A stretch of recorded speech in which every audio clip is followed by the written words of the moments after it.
So as long as the economy didn't crash all at once, then the system should have worked, although no one in our so-called highly educated and skilled financial system seemed to understand the basics of economics, that moving numbers around and spending like a drunk sailor doesn't produce product and services.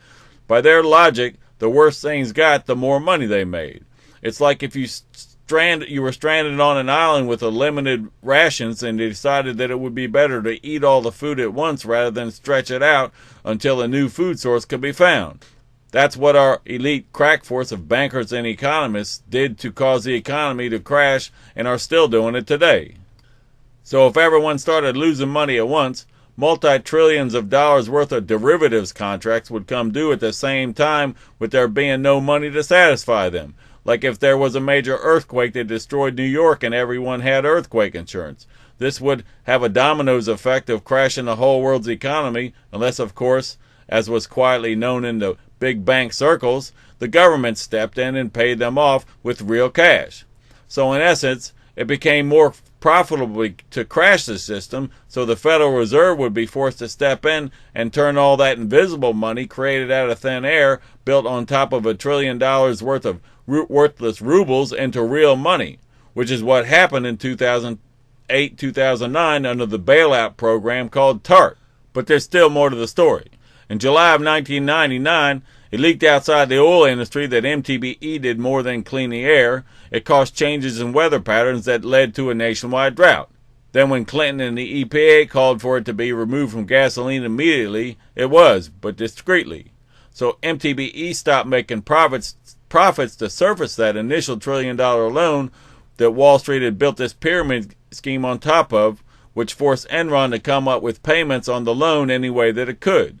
In 2001, having run out of ways to accomplish this goal, the company crashed. After that, its online derivatives and energy trading unit was moved to UBS Warburg, United Bank of Switzerland at Warburg, to become UBS W Energy, so that they could continue to service the loan through UBS while managing the cover-up of the fact that MTBE was no longer being used, which of course would have caused a $1 trillion loan to default and have to be serviced as a U.S. taxpayer-backed liability. At the time, most Americans didn't know what MTBE was, nor that it was in drinking water and making their air more polluted to breathe while causing droughts and other weather problems, while also being bad for engines, costing extreme losses in mileage, and the list goes on and on. Since its use was supported by unprecedented votes in the House and Senate of near 100% by both Democrats and Republicans without the American people's knowledge, the cover-up had widespread support from our elected officials. The $1 trillion loan was due to be paid off in the spring of 2006. By then, negotiations had taken place ensuring it was kept out of the public eye. When Enron crashed in 2001, it sent shudders through Wall Street, which started an exodus of ill-gotten gains looking for safe havens to hide when the inevitable happened. Property became the investment of choice, so lots of invisible money was thrown at the housing market, pushing it to unrealistic highs, causing a bubble that was overly ripe for bursting when it finally did over the last couple years. Of course, since these losses were insured to pay off in real money, it actually became more profitable to force the economy to buckle. MTBE use was done away with publicly in May of 2006, having been replaced with ethanol made from corn. MTBE was cheap to produce from natural gas, which we had plenty of after it was deregulated, and toxic ethers left over from refining crude oil. MTBE could also be added to gasoline at the refinery and shipped through pipelines. Ethanol is made from corn, is energy intensive to produce. In fact, it costs more energy to grow corn and refine it into fuel than it gives back in mileage. It's also highly corrosive, so it can't be shipped through pipelines, so it has to be trucked from Midwestern distillers to fuel depots, where it's added to tanker trucks mixing en route to filling stations. Every aspect of producing ethanol and getting it into gasoline is economically burdensome. In fact, it has to be heavily subsidized by the federal government, or it would be too expensive to use. This is all before you take into account the fact that the EPA is lying about MTBE and ethanol only causing a 2 to 3% loss of mileage.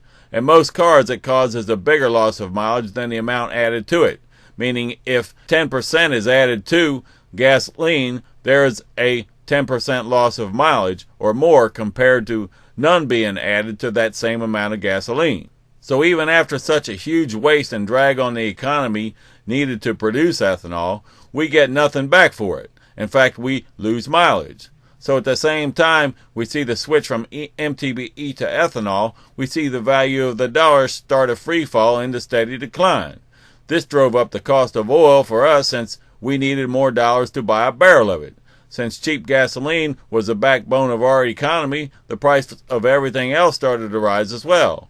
For those who had a lot of money, these small percentage point raises and the cost of living didn't hurt them where it counted because they simply cut back on extravagances. But even there, since the companies who counted on selling wealthy people high-priced products and services were highly leveraged on the assumption the economy would keep growing, more than Americans at the lower end of society were affected by rising prices and a sinking dollar.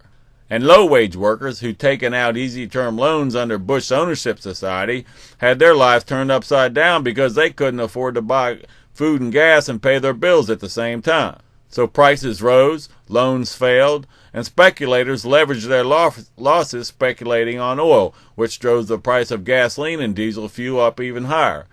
Then came the final blow. The world banks began to require that highly leveraged loans be booked for their true values rather than what they were worth if paid off, which was then followed by a change in the uptick rule that led to many unsavory speculators betting against the markets. The uptick rule required that when betting against any particular stock, it could only be wagered that its value would drop as far as the last time it rose. This was designed to ensure that exactly what happened didn't, that a bunch of Wall Streeters with no ethics or morals didn't bet that perfectly good stock would crash, then create circumstances in which it would by creating situations where the markets would fail, therefore making themselves boatloads of cash. At the end of this highly coordinated looting of our economy, Bush left office, leaving Obama to decide whether to pay off the people who did this in real money through the insurance policies they had given themselves, or let them fail under their own weight, taking the world's economy with him. He chose to rescue them, and rightly so. It shouldn't have been and doesn't have to be this way, but without a steady stream of money flowing through banks, the banks that would have failed if Obama didn't rescue them, the same people that purposely caused the economy to crash so we would have no choice but to give their counterfeit currency true value, many nations around the world, maybe even ours, would have descended in total chaos. Now that things are settling down again, Obama is going after the same bankers, as he should.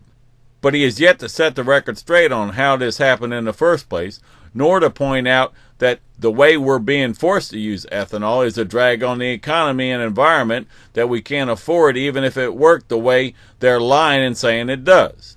Ethanol can be made so it isn't an anchor tied to the ankle of our economy to provide considerable economic and environmental gains. But since it's such a publicly sensitive topic to bridge, no one has had the courage to go there. Then there's also the sticky little matter of what would happen to the healthcare bubble if all of a sudden ethanol didn't pollute so much that it made millions of Americans needlessly ill, therefore making it so the healthcare system no longer made money treating them. But that's a tough topic for the healthcare video.